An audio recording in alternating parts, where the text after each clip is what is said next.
Alright guys, so in this trick, the spectator can go ahead and shuffle the cards as much as they would like to. You guys can see here all the cards are completely different, random, and completely shuffled, just like this. So all that we're going to do is we're going to have this spectator select any card, so I'm actually just going to riffle through the corners and they're going to call out stop at any card. So let's just say they call out stop right over there and I'm not looking, so they're going to go ahead and remember that card the best that they can, and we're just going to leave it there in the center of the pack. Alright, so remember, you literally could have selected any card that you wanted, but you decided to go with that one, and it's somewhere lost in the middle of the deck, but I think you actually have the power to find your own card. So I'm just going to tell the spectator, just go ahead and reach over and just, quickly cut off, roughly half the cards, and we'll see if you can find your own card. So just remember, don't really think about it. Don't try to cut off half. Just go with your intuition, okay? So they're going to reach over, and I'm going to count to 3, and when I get to 3, they're going to do it, all right? So 1, 2, 3. Oh. Was that your card? The Jack of Diamonds? Yes, it was. Interesting.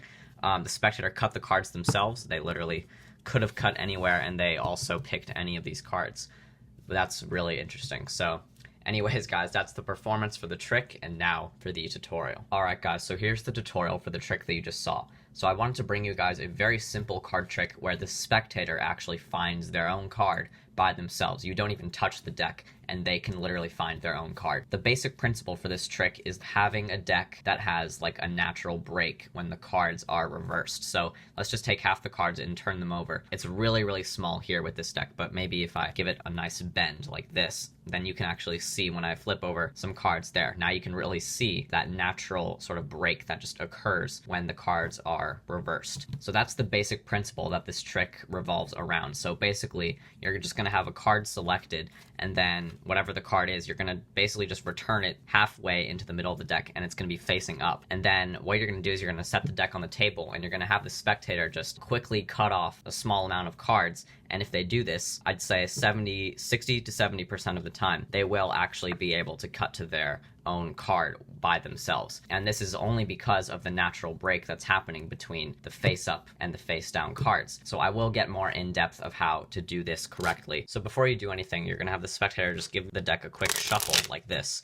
And when they're happy shuffling, they're gonna give the deck back to you. And all you're gonna have to do is give the deck a slight little bend. And this is not like a deck ruining type bend. This is just a bend to make the natural break stand out a little bit more and make it a little bit more pronounced. And it will make it much easier for the spectator to cut to the card. There are two bends that I think work pretty well. So the first way is this way, where you just give the deck a little bend like this. When the cards are face down, you just kind of squeeze it vertically, and that should work pretty well. When the card is face up, you should be able to cut to the card pretty well, but sometimes it doesn't really work out. So I found another way that does work pretty well. The other way is you turn the cards face up and you bend them horizontally like this.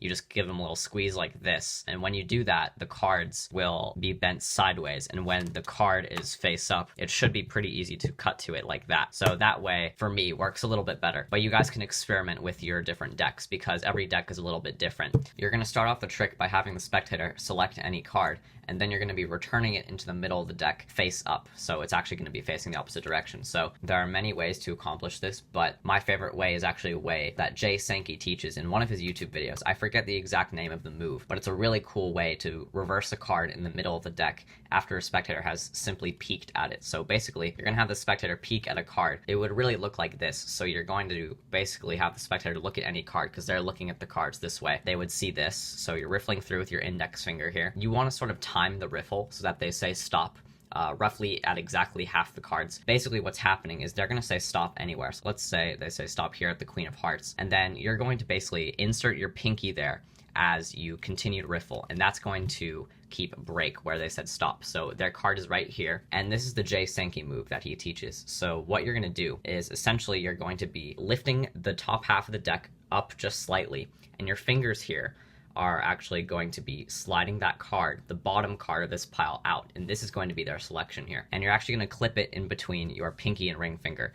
And then once you do that, your thumb is still sort of contacting it, so when you release it with your thumb, you're only going to be contacting it between the pinky and the ring finger here, just like this. It's being clipped. You're sort of just going to let the card fall onto the deck face up, and you're just going to flip it over using your pinky. So that was not a good example. So obviously it's going to look something like this. So the card's just going to flip over. You're just going to be covering it the whole time using this top half of the deck. And then when it's on top, you just square up all the cards. So you just practice this in front of a mirror, and you guys should actually be able to get it down without the face-up card being seen. But of course, you are also going to use misdirection. So you're just going to have them pick a card, whichever card they pick, let's say 4 of diamonds.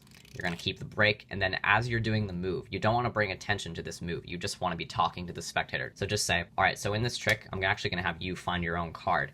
And we're going to try it right now. And that's basically what it should look like. And now their card is face up in the middle of the deck. And like I said, you can use any method you want to actually control a card face up into the middle of the deck, but I just really like the riffle way. So at this point, you're going to have to show that all the cards are facing the same direction. So all you really do here is you just do a little block push spread. So you're just going to spread over the top half of the deck, and you know that their card is in the middle face up. So when you're reaching the middle, you just have to block push over the cards and then continue to spread. So block push simply just means push over instead of like a couple of cards. You want to push over like a lot of cards from the side, and that will push over an entire block of cards. And then you flip over the cards and do the same thing when they're face up, and that will be a really nice convincer that all the cards are facing the same direction. So now you're going to set the cards down on the table, and you're going to instruct the spectator to cut roughly half the cards, and they're going to hopefully find their card. So the wording is very key here. So you just want to say, so I want you to roughly cut about half the cards, but do it quickly and don't really think about it. Those are the two important things. Do it quickly and don't really think about it. Because if you really try to cut the cards, they most likely won't cut to the card. The natural break just sort of happens when you just randomly lift up the cards. They should be able to just sort of find it right there. You're going to say 1, 2, 3, they're going to reach over, and they're going to cut, hopefully, right to their card. And that is the ending right there. That is pretty much the best way that I can possibly go. But there is also another way that could happen, because what if the spectator cuts the cards and they don't cut to their card? I was literally trying to like not cut to their card, and I just cut to their card by accident. So you can see how really easy it is to cut to their card. But in the instance that they don't cut to their card, you can have them place it on top and have them try again. You can just say, here, wait, I'll make it a little bit easier.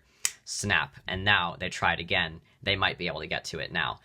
So that's another way that you can do it. But also, if they don't do it a second time, then you can actually do it yourself. So you can say, all right, so unfortunately, I don't think you're trained enough, so I'll have to try and do this myself. But I think I can do it. All I have to do is reach over, and then you just cut to the natural break because you kind of know how to cut the cards yourself. That is also a pretty cool ending, but it's not as impressive as the spectator cutting the cards. So this trick really does sort of run with the risk of the spectator not being able to cut to their card, but I think it's a really good lesson in sort of improv and sort of making up the trick as you go along. So if the spectator is not able to cut to their card, you guys can do a bunch of outs in order for the card to be revealed. But I would say about 75% of the time, the spectator will be able to cut to their card using the natural break method. It should be able to be cut to very, very easily. Anyways, guys, I really hope you guys enjoyed this trick. It's a pretty simple trick, and I think you guys will enjoy performing this one a lot. So anyways, guys, go ahead, stick around for more videos coming soon. So see you guys next time. Bye.